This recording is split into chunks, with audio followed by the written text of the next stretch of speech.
Halo anak-anak, selamat pagi, salam sejahtera untuk kita sekalian. Apa kabarnya? Bapak yakin anak-anak sekalian di rumah dalam keadaan sehat-sehat saja. Bapak juga berdoa sekiranya di era pandemi COVID-19 ini kita semua dilindungi oleh Tuhan supaya kita senantiasa diberikan kekuatan, kesehatan dan kenyamanan untuk bisa belajar dengan baik. Meskipun kita hanya belajar dalam bentuk tatap muka secara maya, tapi Pak berharap anak-anak bisa mengikuti pembelajaran hari ini dengan baik. Baik anak-anak, melalui pembelajaran kita hari ini, Bapak mengharapkan agar anak-anak punya keterampilan atau punya pengetahuan lebih lagi tentang bagaimana anak-anak dapat bercerita atau menyampaikan sesuatu tentang kegiatan-kegiatan yang ada di sekitar kita. Ketika anak-anak bercerita tentang sesuatu yang terjadi di sekitar kita, dengan sendirinya anak-anak sedang menyampaikan sesuatu yang disebut dengan pengetahuan kepada orang-orang di sekitar kita. Baik anak-anak, kita akan belajar hari ini tentang satu topik pembelajaran yang cukup menarik, yaitu tentang struktur teks laporan percobaan. Tentang apa anak-anak? Ya, tentang struktur teks laporan percobaan. Ya, sesuai dengan kelas kita, struktur teks laporan percobaan merupakan materi pertama di kelas 3 semester 1. Baik, yang menjadi tujuan pembelajaran kita adalah setelah anak-anak mengikuti proses pembelajaran ini, Bapak berharap anak-anak bisa menelaah apa itu struktur teks laporan. Baik, apakah semuanya sudah siap? Ya, sebelum kita masuk lebih jauh, Bapak inginkan kita mengawali proses pembelajaran hari ini dengan berdoa. Kita akan berdoa menurut agama dan keyakinan kita masing-masing. Berdoa mulai.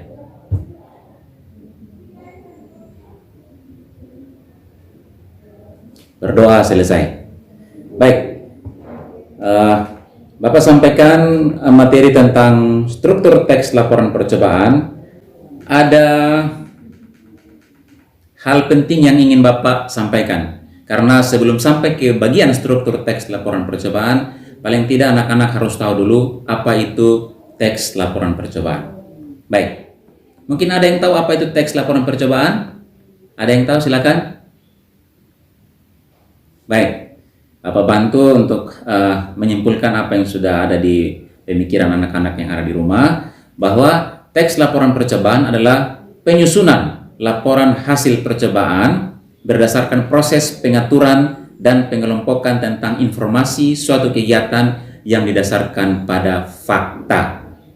Itu adalah pengertian teks laporan percobaan. Baik, sekiranya kalau anak-anak sudah mengerti apa itu pengertian teks laporan percobaan, kita akan langsung berpindah ke materi selanjutnya, yaitu materi pokok kita, struktur teks laporan percobaan. Bapak akan tampilkan bagian struktur teks laporan percobaan sesuai dengan tampilan slide berikut ini. Baik, silakan anak-anak perhatikan pada tampilan yang ada di slide. Apa saja itu struktur teks laporan percobaan? Ya, mari kita lihat bersama-sama. Yang pertama adalah tujuan. Kemudian yang kedua adalah langkah-langkah. Ketiga, alat dan bahan. Keempat, simpulan. Dan yang terakhir adalah hasil. Itu adalah struktur teks laporan percobaan. Nanti Bapak akan jelaskan apa itu maksudnya tujuan, apa itu maksudnya langkah-langkah, apa itu alat dan bahan, apa itu simpulan, dan apa itu hasil. Untuk lebih jelasnya, Bapak meminta agar anak-anak dapat menonton video pembelajaran berikut ini.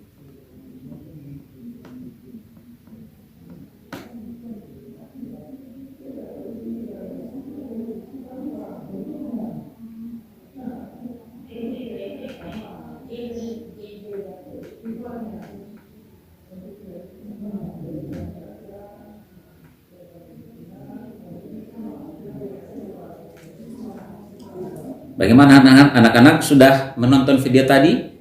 Baik, di dalam video tadi sudah ada penjelasan lebih lengkap apa itu pemahaman lebih dari bagian-bagian struktur teks laporan percobaan, baik itu tujuan, baik itu langkah-langkah, alat dan bahan, simpulan, dan juga hasil.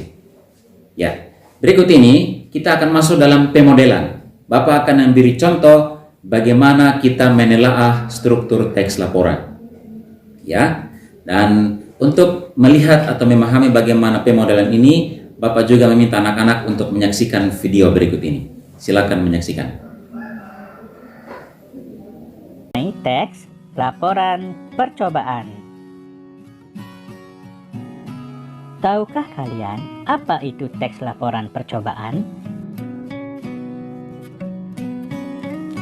Jadi, teks laporan percobaan adalah suatu bentuk tulisan yang memaparkan suatu fenomena dari hasil pengamatan bertujuan menginformasikan hasil yang diperoleh kepada orang banyak.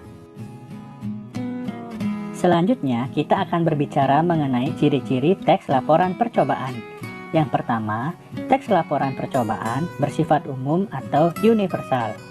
Kedua, teks laporan percobaan lebih menekankan pada pengelompokan terhadap suatu hal yang dibahas. Yang ketiga, teks laporan percobaan memiliki hubungan antara yang dijelaskan dengan kualifikasi yang dijelaskan. Misalnya, objek yang diamati adalah planet Venus, maka dapat diklasifikasikan misalnya pengertian planet Venus, ukuran planet Venus, ciri-ciri planet Venus, dan sebagainya. Begitupun dengan kelelawar, misalnya yang diklasifikasikan adalah jenis kelelawar, ciri fisiknya, dan kebiasaan hidupnya. Nantinya, bagian-bagian yang telah diklasifikasikan akan dijelaskan secara rinci sehingga menjadi sebuah teks laporan. Pembahasan selanjutnya adalah struktur teks laporan. Struktur teks laporan yang pertama adalah pernyataan umum. Pernyataan umum berisi klasifikasi aspek dari sesuatu seperti hewan, alam, tumbuhan, dan lain-lain yang dibahas secara umum. Misalnya, dalam teks kelelawar, pernyataan umumnya adalah kelelawar merupakan mamalia. Kelelawar satu-satunya mamalia yang dapat terbang. Ada lebih dari 1000 jenis kelelawar seperti kelelawar vampir, kelelawar telinga panjang, kelelawar ekor 3, dan kelelawar buah. Struktur berikutnya adalah uraian. Uraian menggambarkan sesuatu yang dibahas secara rinci, bagian per bagian, kebiasaan atau kebutuhan hidup makhluk hidup, dan penggunaan bahan dan alat, perilaku alamiah, dan hal khusus. Misalnya, dalam teks kelelawar, uraian yang dibahas yang pertama misal dari segi penampilan. Kelelawar tampangnya mirip tikus. Saat terbang bersama, kelelawar seperti tikus terbang. Lalu, dibahas mengenai kebiasaan makan. Beberapa kelelawar makan darah, buah, ikan, dan kaktus. Lalu, dari kapasitas. Kelelawar dapat mendengar dari jarak 1 km. Mereka jenis nokturnal. Kelelawar melihat dengan pupil mereka. Oleh sebab itu, mereka membuka matanya lebar-lebar untuk melihat. Dilihat dari perkembangbiakan. Misalnya, kelelawar memiliki bayi. Kelelawar menyusui anaknya. Selama setahun, kelelawar memiliki 3 bayi. Selanjutnya, unsur-unsur kebahasaan. Yang pertama, aspek umum atau generik. Aspek yang memiliki makna dan cakupan pemakaian yang luas. Contohnya, kendaraan, mamalia, ikan air tawar. Kendaraan, kata khususnya motor, mobil, kereta. Mamalia, kata khususnya lumba-lumba dan paus. Ikan air tawar, kata khususnya lele, mujair, gurami.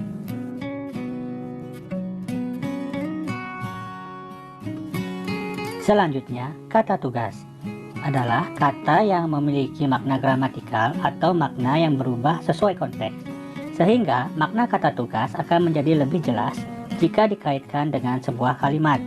Contoh kata tugas, kata depan, di, ke, dari, pada, kata hubung, dan, atau, tetapi, kata sanda, si, sang, yang, partikel, lah, kah, tah, kun. Contoh dalam kalimat, xilem dan floem adalah sel tumbuhan.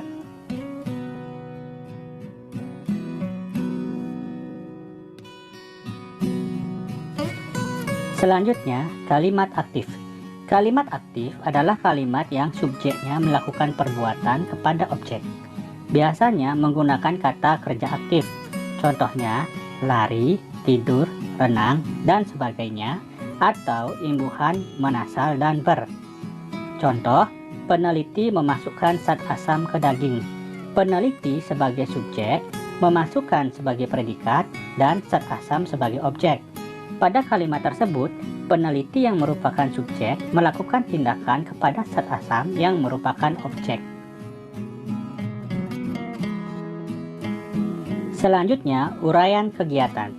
Uraian kegiatan biasanya terdapat dalam prosedur atau cara kerja yang terdapat dalam teks laporan percobaan. Contohnya, pertama, siapkan alat dan bahan yang diperlukan untuk melakukan percobaan.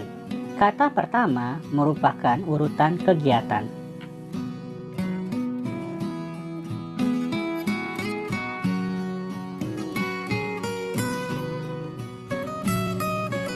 Berikutnya, kata benda.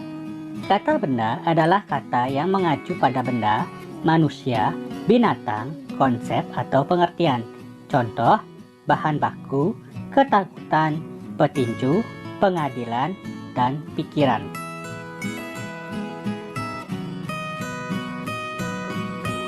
Selanjutnya, kata teknis. Kata teknis merupakan kata yang memiliki arti khusus terkait bidang atau keahlian tertentu. Contoh, pendidikan, kata teknisnya kurikulum, silabus. Kedokteran, kata teknisnya infus, pasien. Terima kasih telah menyaksikan. Baik anak-anak, apakah anak-anak sudah menyimak dengan saksama? Itu adalah contoh bagaimana kita menelaah struktur teks laporan. Apakah ada yang ingin menyampaikan pertanyaan? Silakan. Baik, pertanyaan anak-anak nanti Bapak minta untuk dikirimkan melalui WhatsApp bisa, atau melalui tulisan tangan nanti dikirim ke sekolah, atau melalui perangkat lainnya nanti Bapak akan tagih. Nanti Bapak akan minta, nanti anak-anak kumpulkan, karena pertanyaan-pertanyaan anak-anak bisa menjadi umpan balik untuk kita belajar lebih baik lagi pada pertemuan selanjutnya. Baik, untuk selanjutnya Bapak meminta anak-anak untuk menelaah struktur teks laporan secara mandiri. Ini merupakan latihan lanjutan. Karena tadi adalah pemodelan, sekarang Bapak akan memberikan teks khusus, teks laporan percobaan. Bapak minta anak-anak bisa menelaahnya masing-masing di rumah. Manakah yang masuk dalam tujuan, manakah yang masuk dalam langkah-langkah, manakah yang masuk dalam alat dan bahan, manakah juga yang masuk dalam kesimpulan, dan mana juga yang masuk dalam bagian hasil. Silakan anak-anak kerjakan itu dengan teliti, waktunya cukup banyak. Setelah selesai dikerjakan, mohon disimpan baik-baik, karena itu pun akan menjadi tagihan atau mintaan yang nanti Bapak minta untuk anak-anak kumpulkan kepada Bapak.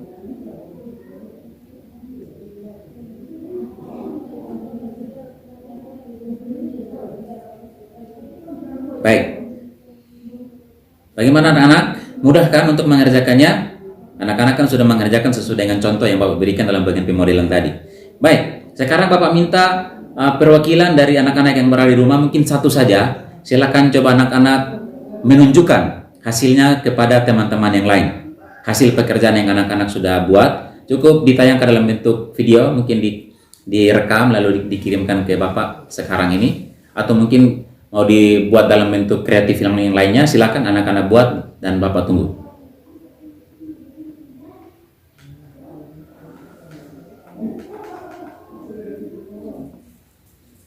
Ya, wah luar biasa sekali presentasi yang sudah ditunjukkan oleh kamu anak. Nah, sekarang kita sampai pada bagian akhir dari pertemuan kita hari ini, yaitu bagaimana kita sudah melalui proses awal, belajar tentang apa itu teks laporan percobaan, memahami tentang struktur teks laporan percobaan, kemudian masuk pada pemodelan dan praktek menelaah struktur teks laporan percobaan. Bagaimanakah kesan dan pesan yang anak-anak dapatkan hari ini? Bermanfaat kan? Luar biasa. Bahwa pembelajaran ini diharapkan bahwa anak-anak dapat menggunakan konsep belajar yang sudah anak-anak dapatkan untuk dipraktekkan dalam kehidupan anak-anak sehari-hari. Ketika anak-anak melihat ada orang melakukan percobaan, anak-anak bisa, oh tentunya ini adalah bagian dari tujuan yang sedang dikerjakan, atau ini ternyata alat-alat dan bahan yang sedang dikumpulkan dan dikerjakan. Kira-kira seperti itu. Baik anak-anak, kita akhiri pelajaran kita hari ini. Sebelum kita mengakhiri pelajaran kita, baiklah kita berdoa. Mari kita berdoa menurut agama dan keyakinan kita masing-masing. Berdoa mulai. Doa selesai. Bapak harapkan nanti anak-anak mengirimkan hasil pekerjaan anak-anak semua, karena nanti Bapak akan melakukan penilaian. Hasil yang sudah anak-anak kirimkan kepada Bapak, nilainya berapa, Bapak akan sampaikan kembali kepada anak-anak. Baik anak-anak, cukup sampai di sini pertemuan kita hari ini. Sampai jumpa, selamat belajar, Tuhan memberkati. Selamat pagi. Bagus. Bagus. Itu baru itu. Lebih kirim itu, Sat.